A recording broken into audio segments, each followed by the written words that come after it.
கர்த்தருக்கு சோத்திரம். இன்றைய வேத வசனம் 1 யோவான் 1ஆம் அதிகாரம் 5ஆம் வசனம்.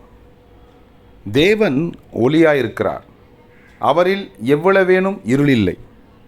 இது நாங்கள் அவரிடத்தில் கேட்டு உங்களுக்கு அறிவிக்கிற விசேஷமாயிருக்கிறது. ஆமென். 1 யோவான் 1ஆம் அதிகாரம் 5ஆம் வசனம். தேவன் ஒளியாயிருக்கிறார், அவரில் எவ்வளவேனும் இருளில்லை. இது நாங்கள் அவரிடத்தில் கேட்டு உங்களுக்கு அறிவிக்கிற விசேஷமாயிருக்கிறது. ஆமென். 1 யோவான் 1:5. கர்த்தர் உங்களை ஆசீர்வதிப்பாராக, உங்களோடு கூட இருப்பாராக. ஆமென்.